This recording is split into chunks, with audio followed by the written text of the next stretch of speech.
तो आपको बता दें कि प्रदूषण को लेकर क्या कुछ स्थिति है अलग अलग इलाकों में, इसकी जानकारी लेकर विजेंद्र गुरुग्राम से हमारे संवाददाता, इसके अलावा कविता जोशी दिल्ली से हमारे साथ जुड़ गई, वहीं गोवाना से राम सिंह मार हमारे साथ हमारे संवाददाता सीधे जुड़ रहे हैं। कविता, सबसे पहले आपके पास आना चाहूंगा दिल्ली में, राजधानी में, क्योंकि एयर क्वालिटी इंडेक्स का जो स्तर है लगातार बढ़ता जा रहा है, जो आंकड़े हैं वो बढ़ रहे हैं और ये कहीं ना कहीं काफी चिंता बढ़ा रहे हैं, क्योंकि जो मौसम है धुंध का मौसम है, लेकिन फॉग की जगह स्मॉग की लेयर जो है चारों तरफ दिख रही है।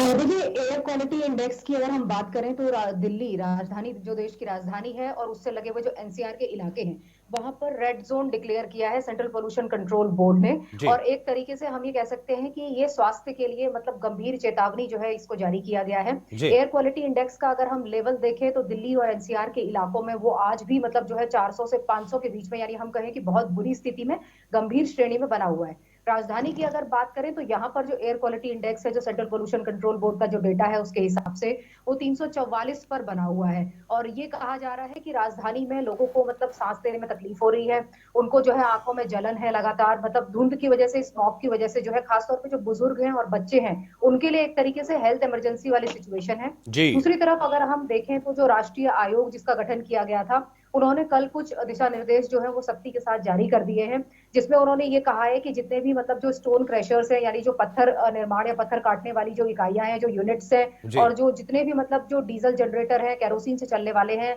और गैस से चलने वाले जो जनरेटर्स हैं, उनको पूरी तरीके से बंद कर दिया जाएगा। 20 तारीख तक, 20 नवंबर तक ये बैन तकरीबन रहेगा।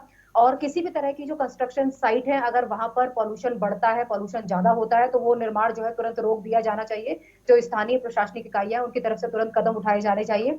एनजीटी की तरफ से और जो स्थानीय अदालतें हैं उनकी तरफ से, जो दिवाली का, क्योंकि अब त्योहार आ रहा है कुछ दिन के बाद, तो पटाखों पर, किसी भी तरह के पटाखे, चाहे वो ग्रीन पटाखे हों या दूसरे तरह के पटाखे हों, उनकी बिक्री पर, उनको खरीदने पर, उनको जलाने पर पूरी तरीके से जो है 30 नवंबर तक रोक लगा दी गई है। और दूसरी तरफ ये भी कहा गया है एनजीटी की तरफ से जो पालन नहीं करेगा तो उस पर जो है जुर्माना लगाया जाएगा, या उनको जो है जी जेल की सजा का प्रावधान भी किया गया है। और सख्ती से जो है जो राष्ट्रीय आयोग है उन्होंने कहा है कि प्रदूषण को रोकने के लिए कदम उठाने होंगे। बिल्कुल कविता, जिस तरह की गाइडलाइंस जारी की हैं उनको सख्ती से उनका पालन करने के लिए निर्देश तो जारी किए गए, लेकिन दिल्ली सरकार की तरफ से, एमसीडी की तरफ से क्या कुछ कदम उठाए जा रहे हैं ताकि दिल्ली में कम से कम पॉल्यूशन को कंट्रोल किया जा सके?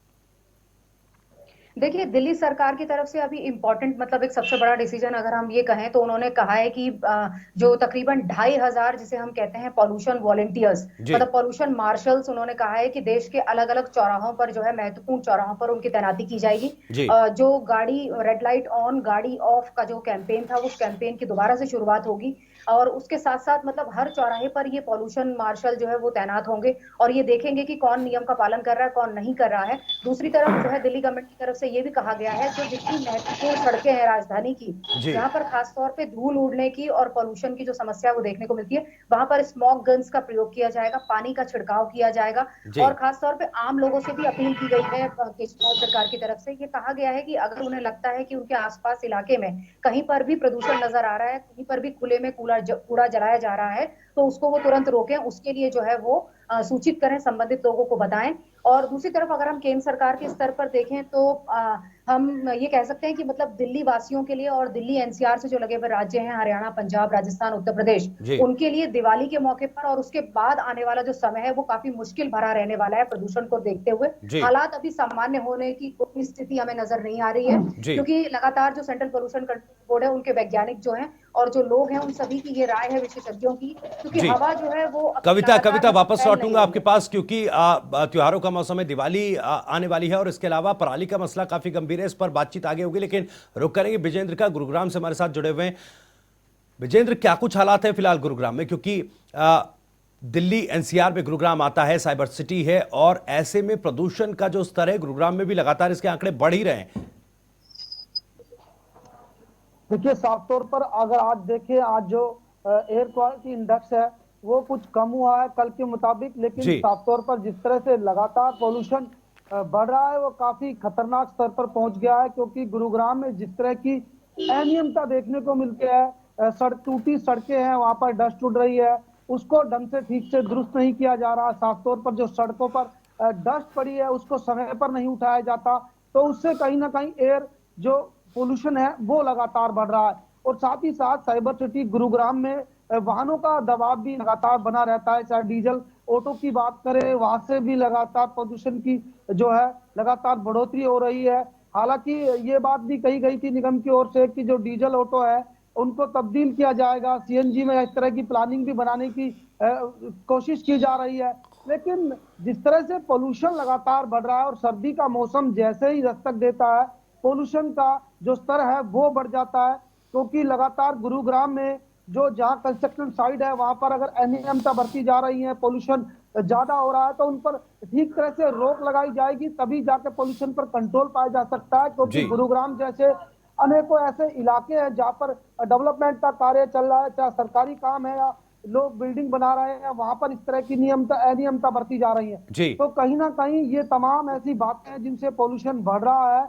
इन पर जब तक कंट्रोल नहीं लगेगा तब तक पोल्यूशन का जो स्तर है वो ठीक नहीं होगा। घातक स्तर पर पोल्यूशन पहुंच चुका है। साइबर सिटी के लोग काफी परेशान हैं क्योंकि जिस तरह से लगातार पोल्यूशन बढ़ रहा है, बुजुर्गों का घूमना निकलना बंद हो गया है। पार्कों में लोगों ने जाना छोड़ दिया है क्योंकि सुबह और शाम के वक्त तो स्मोक की जो चादर है वो साइबर सिटी को ढक लेती है। लेकिन जिस तरह से पोल्यूशन बढ़ रहा है, सरकारी विजेंद्र, ये समझना एजेंसियां चाहेंगे दावा क्योंकि जरूर जो करती है। एयर क्वालिटी कमीशन बनाया गया उसने जिस तरीके से दिशा निर्देश दिए हैं, सख्ती से इन दिशा निर्देशों को पालन करने की बात भी कही, लेकिन क्या एडमिनिस्ट्रेटिव लेवल पर गुरुग्राम में कुछ जमीनी स्तर की चीजें दिखाई दे रही है कि ताकि पोल्यूशन कंट्रोल हो पाए? देखिए, साफ तौर पर जो ये हालात साइबर सिटी गुरुग्राम में बने हैं उसको लेकर जिला प्रशासन ने कई बार गाइडलाइन जारी की है कि लोग कूड़ा ना जलाएं, साफ तौर पर लोग आसपास सफाई रखें। वहीं नगर निगम कर्मचारियों को भी आदेश दिए गए थे कि जिस तरह से झाड़ू लगाएं तो पानी का छिड़काव करके लगाया जाए। लेकिन कहीं ना कहीं अनियमितता जरूर बढ़ती जा रही है और साफ तौर पर दिवाली का मौसम है। हालांकि पटाखों पर जरूर प्रतिबंध लगा दिया गया सरकार ने, प्रशासन ने एनजीटी का हवाला देकर। लेकिन पटाखों के बाद भी लगातार जो पोल्यूशन के हालात हैं वो जस के तस बने रहते हैं। तो कहीं ना कहीं और भी कई ऐसी खामियां हैं जिसको दुरुस्त करने की जरूरत है। हालांकि टोल फ्री नंबर भी जारी किया गया है, कंट्रोल रूम बनाया गया है। सोशल मीडिया पर फोटो अपलोड कर सकते हैं, व्हाट्सएप पर फोटो अपलोड कर सकते हैं। अगर कहीं कूड़ा जलता है या प्रदूषण फैलता है तो उस पर कार्रवाई भी की गई है। खुले में डस्ट या मलबा डालने पर भी लाखों रुपए का चालान निगम की ओर से दिया गया है, कमेटी बनाई गई है। लेकिन सबसे बड़ा सवाल है कि तमाम एजेंसियां प्रदूषण को कम करने में लगी हैं, लेकिन पोल्यूशन कम क्यों नहीं हो रहा है? क्या कारण है? क्या किस तरह से पोल्यूशन कम किया जा सकता है? तमाम बैठकें होती हैं, तमाम। चलिए विजेंद्र, वापस लौटूंगा आपके पास, लेकिन गोहाना का रुख करेंगे। हमारे संवाददाता राम सिंह मार हमारे साथ लगातार जुड़े हुए। राम, क्योंकि आमतौर पर यह देखा गया है कि जब पोल्यूशन बढ़ता है तो किसानों की पराली का मुद्दा सबसे ऊपर होता है। फिलहाल गोहाना में क्या कुछ स्थिति है प्रदूषण को लेकर, और क्या पराली जलाए जाने के मसले कम हो रहे हैं? क्या हरियाणा सरकार की तरफ से क्या कुछ कदम उठाए जा रहे हैं? देखिए, अकेले किसान को पराली जलाने के पीछे या पोल्यूशन होने का जिम्मेदार जो है किसान को नहीं ठहरा जा सकता, क्योंकि तमाम ऐसे कारण हैं जिनकी वजह से लगातार जो है प्रदूषण की समस्या वो बढ़ती हुई नजर आ रही है। औद्योगिक क्षेत्र में लगातार जिस प्रकार का पोल्यूशन, जहां पर चिमनी वगैरह जो प्रॉपर नहीं लगाई जाती, जिसकी वजह से काफी पोल्यूशन सामने आ रहा है। अगर बात करें गोहाना की, तो गोहाना में पराली जलाने के हालांकि 89 जो मामले हैं वो सामने आए थे, लेकिन उनमें से करीबन 18 ऐसे मामले थे जिसमें ज्यादा पराली जलाने के मामले थे, जिसकी वजह से कहीं ना कहीं पोल्यूशन की जो समस्या है वो कहीं ना कहीं गोहाना में बढ़ती हुई नजर दिखाई दी। वहीं प्रशासन की तरफ से भी लगातार जो गाइडलाइन है वो जारी की गई है, किसानों को जागरूक किया गया था। लेकिन कहीं ना कहीं किसान जो है ये जो अंतिम समय होता है बिजाई का, इसमें फसल की जल्दी बिजाई करने के चक्कर में कहीं ना कहीं किसान जो है जल्दी अपनी जो अवशेष है उनको कहीं ना कहीं आग लगा देता है, और जिसके कारण चलते यहाँ पर पोल्यूशन की जो समस्या है वो कहीं ना कहीं बढ़ जाती है। इसलिए लगातार जिस प्रकार के मामले पूरे प्रदेश भर में, दिल्ली एनसीआर में कहीं ना कहीं देखने को मिल रहे हैं, वहीं गोहाना में जिस प्रकार के जो मामले हैं पोल्यूशन को लेकर काफी जो समस्या है, लोगों को सांस लेने में दिक्कत हो रही है, तो अन्य कई प्रकार की बीमारियों के जो मामले हैं वो कहीं ना कहीं लगातार बढ़ते हुए नजर आ रहे हैं। हॉस्पिटलों में लगातार ये जानना चाहेंगे क्योंकि गोहाना, सोनीपत, दिल्ली से लगा हुआ पूरा इलाका है, ऐसे में इस इलाके में जो पराली जलती है उसका सीधा असर दिल्ली एनसीआर के इलाके में होता है, तो क्या इसको देखते हुए हरियाणा सरकार ने इस पर एक्शन लिया? क्या जो एडमिनिस्ट्रेशन लेवल पर क्या कुछ कदम उठाए जा रहे हैं? क्योंकि हर मौसम में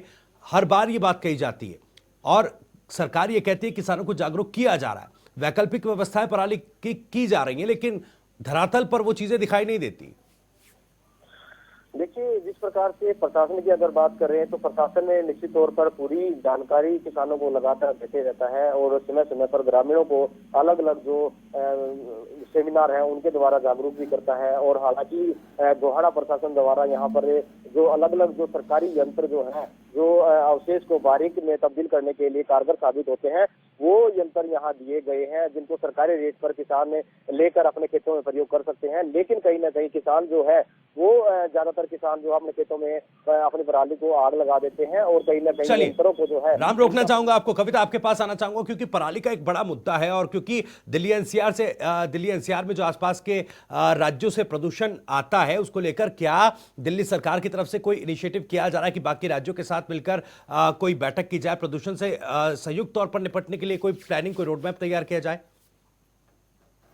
देखिए, अभी दिल्ली सरकार जो है वो अभी जो राष्ट्रीय आयोग गठित किया गया है और सेंट्रल पोल्यूशन कंट्रोल बोर्ड जो है उनकी तरफ से जो दिशा निर्देश जारी किए जा रहे हैं उनको दिल्ली सरकार की तरफ से पूरी, जिसे हम कहते हैं कि सख्ती के साथ उनकी अनुपालना की जा रही है, उन्हें लागू किया जा रहा है। वहीं दूसरी तरफ सरकार की तरफ से ये संकेत भी है कि अगर मतलब ऐसा लगता है कि पड़ोसी राज्यों के साथ जैसे हरियाणा, पंजाब, राजस्थान, उत्तर प्रदेश के साथ किसी तरह के सामंजस्य और सहयोग की आवश्यकता पड़ेगी तो उस पर भी विचार किया जा सकता है सरकार की तरफ से। जो परिवहन मंत्री हैं गोपाल राय, उन्होंने साफ इस बात के संकेत भी दिए हैं अपनी पिछली कई प्रेस कॉन्फ्रेंसेस में। उन्होंने कहा है कि अगर इसकी आवश्यकता महसूस होगी तो हम इस पर विचार कर सकते हैं। बहुत बहुत शुक्रिया कविता आपका इस तमाम जानकारी के लिए। विजेंद्र आपका भी बहुत बहुत शुक्रिया। राम सिंह मार आपका भी बहुत बहुत शुक्रिया इस तमाम जानकारी और बातचीत के लिए।